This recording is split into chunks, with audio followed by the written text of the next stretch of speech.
Welcome to English Passage, the place where stories aren't just told, they teach. Here, every word becomes a key, and every sentence a bridge to a new world. Let me ask you, have you ever felt lost in English?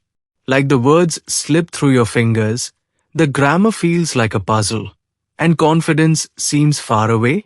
If so, you're not alone. But what if I told you that the answer to learning English and loving it might be right in your hands? A book. Close your eyes for a moment. Picture yourself in a quiet room, holding a book that feels like a doorway. As you turn the pages, you're no longer just reading, you're living the story.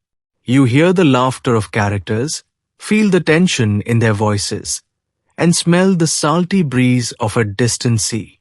That's the magic of reading. It's a journey not just for the mind, but for the heart and soul. For English learners, books aren't just entertainment. They're your personal tutors, your silent companions, your secret to learning a language in the most natural, beautiful way. In today's video, we'll explore how books can transform your English skills, boost your confidence, and open doors to new opportunities. From learning vocabulary to understanding grammar, from building speaking fluency to discovering life lessons, books can do it all.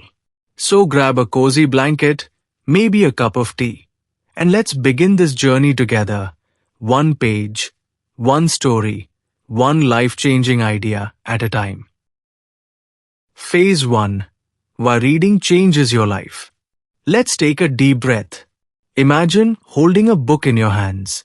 Its cover worn, its pages slightly yellowed, its spine bent from the touch of many readers before you. You turn the first page, and suddenly, you're somewhere else. You're in a bustling market in Morocco, or standing under a cherry blossom tree in Japan, or on a boat gliding through Venice. This is the power of reading.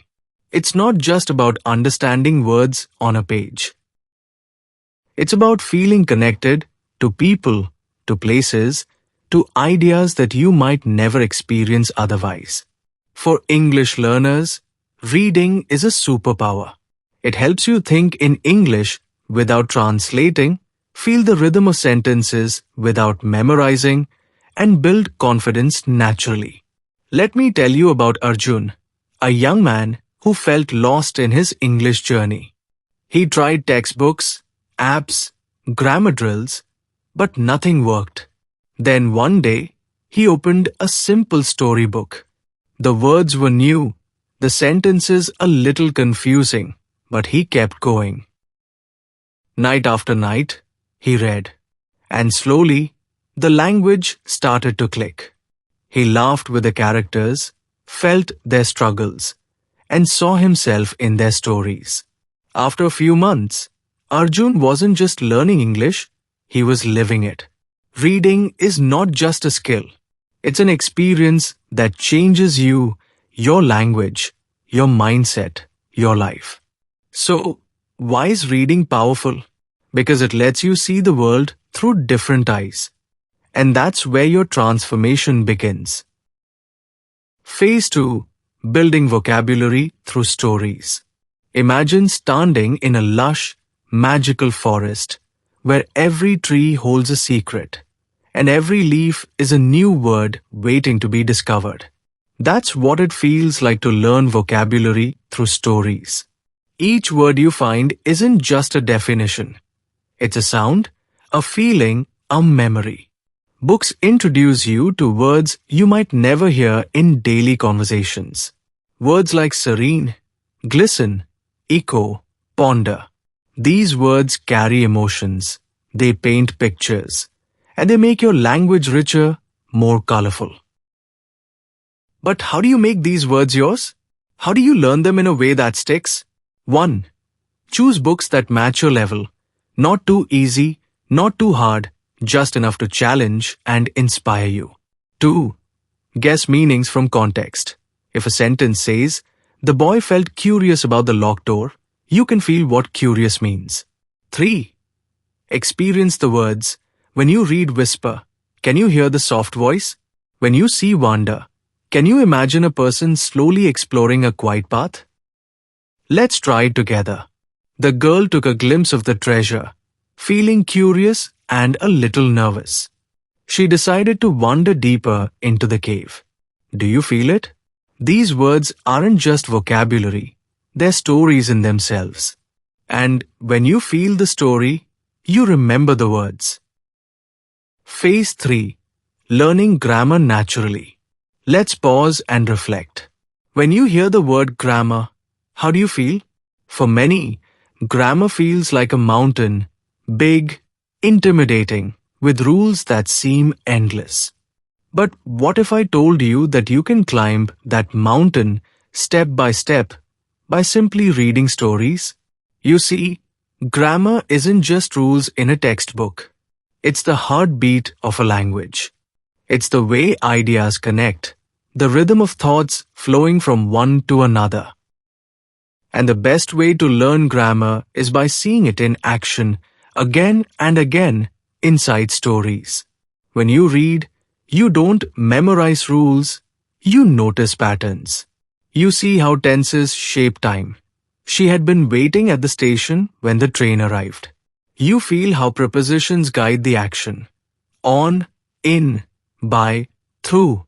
You understand how conjunctions link ideas. Because, although, while, yet. Let stories be your grammar teacher. Let every sentence you read show you how the language flows. Phase 4. Improving speaking through reading.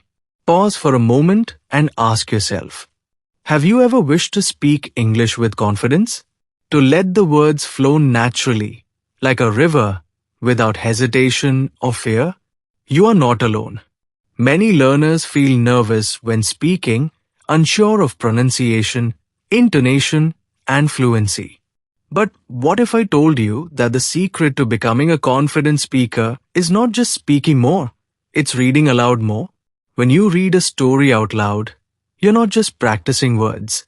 You're training your voice, your ears, and your rhythm. Every sentence you read aloud becomes a rehearsal for real-life conversations. You hear how native speakers stress certain words, how their voices rise and fall, how sentences have a natural melody. Let's imagine you're reading a story. A simple sentence. The wind whispered through the trees. As you read, feel the softness of whispered, the breathiness of the W sound, the gentle rhythm of the sentence. Reading aloud helps you feel this natural flow. And the more you do it, the more confident and fluent you'll become. Here's how to practice. 1. Read aloud slowly. Focus on clarity and pronunciation. 2. Shadow sentences. Listen to a native speaker read. Then repeat exactly as they say it, matching tone and pace. 3. Retell stories. After reading, close the book and tell the story in your own words. This builds memory and speaking fluency. Remember, every time you read a story aloud, you're taking one step closer to fluency. Phase 5. How stories teach life lessons. Let's pause again and reflect. Why do we read stories? Is it just for language? Or is there something deeper?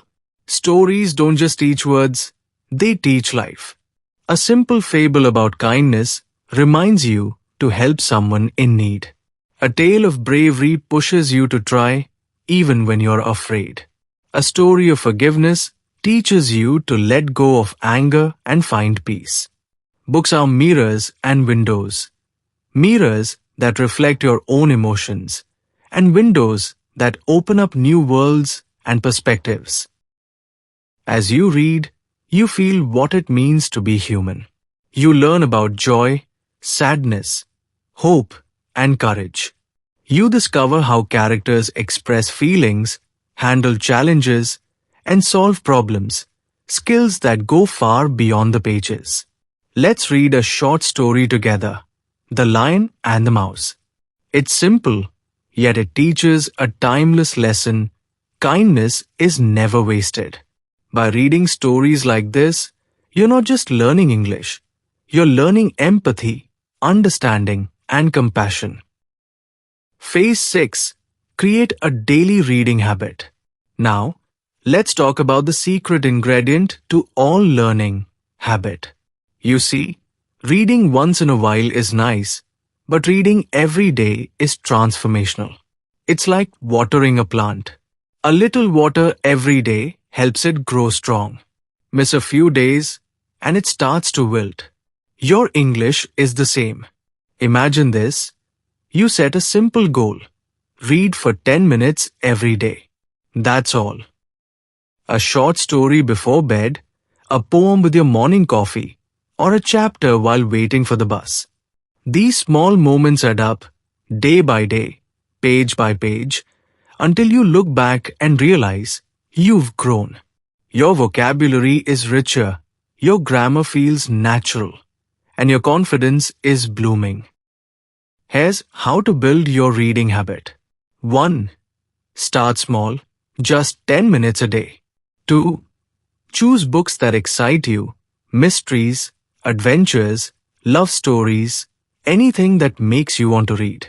3.